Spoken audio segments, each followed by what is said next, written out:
প্রিয় ঢাকাবাসী, আমরা দেখাচ্ছি জগন্নাথ বিশ্ববিদ্যালয়ের শিক্ষার্থীরা প্রধান উপদেষ্টা ডক্টর মোহাম্মদ ইউনূসের বাসার সামনে, যেটি যমুনা, সেটি কাকরাইল মসজিদের মোড়ে তারা অবস্থান করছে। আপনারা দেখতে পাচ্ছেন, আমরা বলছি travelpost24.com থেকে, আমরা বলি দ্য ইমেজ অফ বাংলাদেশ। বাংলাদেশের প্রতিচ্ছবি। এভাবে বাংলাদেশের শিক্ষার্থীরা আন্দোলন সংগ্রামে এগিয়ে রয়েছেন। সেই ক্ষেত্রে জগন্নাথ বিশ্ববিদ্যালয়ের শিক্ষার্থীরা তাদের হল আন্দোলন সহ 3 দফা দাবিতে তারা প্রধান উপদেষ্টার কার্যালয় ঘেরাও করেছেন। এখন রাত 12টা বাজে। আমরা দেখতে পাচ্ছি শিক্ষার্থীরা কাকরাইল মোড়ে, যেই কাকরাইল মসজিদের মোড়ে তারা অবস্থান করে তারা আন্দোলন করছে। আমরা দেখেছিলাম আজকে 14ই মে 2025 জগন্নাথ বিশ্ববিদ্যালয়ের প্রায় 10,000 শিক্ষার্থী তারা মিছিল নিয়ে কয়েকটি পুলিশি ব্যারিকেড ভেঙে তারা কিন্তু এসেছেন এখানে আন্দোলন করার জন্য।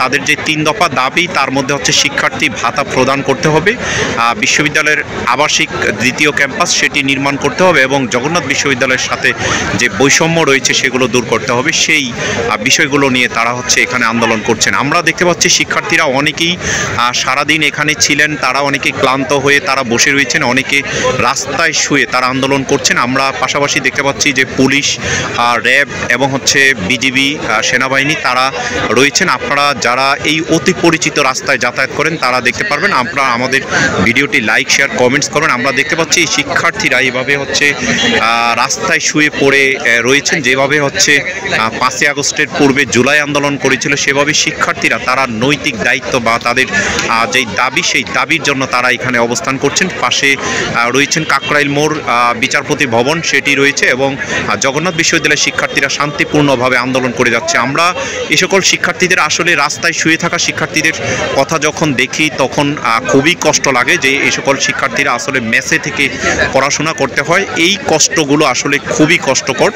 তারা যে এখানে মেসে থেকে পড়াশোনা করে, এবং জগন্নাথ বিশ্ববিদ্যালয়ের অনেক শিক্ষার্থী তারা প্রত্যন্ত অঞ্চল থেকে তারা এসে, মেধাবী শিক্ষার্থী তারা পড়াশোনা করে। ঢাকা বিশ্ববিদ্যালয় তারা চাচ্ছে না জগন্নাথ বিশ্ববিদ্যালয় কোনোভাবেই শিক্ষার্থীরা ভালো কিছু করুক, সেটি চাচ্ছে না। সেই জন্যই উপদেষ্টা সহ অন্যান্য যারা রয়েছেন অন্তর্বর্তীকালীন সরকারের, তারা জগন্নাথ বিশ্ববিদ্যালয়ের সাথে বৈষম্য প্রকাশ করে যাচ্ছেন। সেই বৈষম্যের বিরুদ্ধে জগন্নাথ বিশ্ববিদ্যালয়ের শিক্ষার্থীরা আজকে মাঠে নেমেছেন। তারা আগামীকাল সহ লাগাতার কর্মসূচি দিয়েছেন। তাদের এই কর্মসূচি যাতে বাস্তবায়ন হয় সেই আশা প্রত্যাশা করছে, এবং জগন্নাথ বিশ্ববিদ্যালয়ের শিক্ষার্থীদের যে 3 দফা দাবি, সেই 3 দফা দাবি এখান থেকে আদায় করে জগন্নাথ বিশ্ববিদ্যালয়ের শিক্ষার্থীরা বাসায় ফিরবেন বলে যে প্রতিজ্ঞা করেছেন, সেই প্রতিজ্ঞাটি যাতে অনড় থাকে, ঠিক থাকে, সেই আশা প্রত্যাশা করছি। যাতে জগন্নাথ বিশ্ববিদ্যালয়ের শিক্ষার্থীদের উপরে আর কোনো প্রকার যাতে অন্যায়, অত্যাচার, অবিচার যাতে না হয়, এবং এ সকল শিক্ষার্থীদের যাতে আবাসন যে দ্বিতীয় ক্যাম্পাস রয়েছে, সেই দ্বিতীয় ক্যাম্পাসে যাতে তারা ডরমেট্রি নির্মাণ করে, অথবা জগন্নাথ বিশ্ববিদ্যালয়ের যে এখান থেকে স্থায়ী ক্যাম্পাসে যাতে যাতায়াত করার জন্য গাড়ি সহ ডরমেট্রি নির্মাণ করে সেখানে আবাসিক ব্যবস্থা তৈরি করা হয়, সে আশা প্রত্যাশা করছি। সে আশা প্রত্যাশা করে এই আন্দোলন চলমান থাকুক, এবং সেই আন্দোলনটি যাতে বাস্তবায়ন হয়, প্রধান উপদেষ্টা মহোদয় এবং সেই আন্দোলনটি বাস্তবায়ন করার জন্য আশু পদক্ষেপ নেবে, সে আশা প্রত্যাশা করে বিদায় নিচ্ছি। মুস্তাহিউদ্দিন তরুণ, travelpost24.com, কাকরাইল, ঢাকা। ধন্যবাদ সকলকে।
শিক্ষক হিসাবে আমরা সেই আন্দোলনে একাত্মতা প্রকাশ করেছি।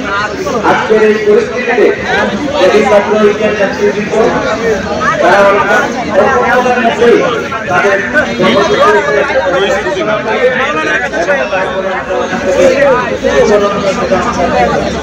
এই পর্যন্ত আপনাদের সকলকে আমাদের পাশে থাকার জন্য, আমাদের সাথে থাকার জন্য, আমাদেরকে স্বাধীন সহযোগিতা করার জন্য বিশেষত আমাদের মিডিয়া ভাইদের আপনাদের সাথে আমি আন্তরিকভাবে কৃতজ্ঞতা জ্ঞাপন করছি। এবং জগন্নাথ বিশ্ববিদ্যালয়ের এই যে দাবি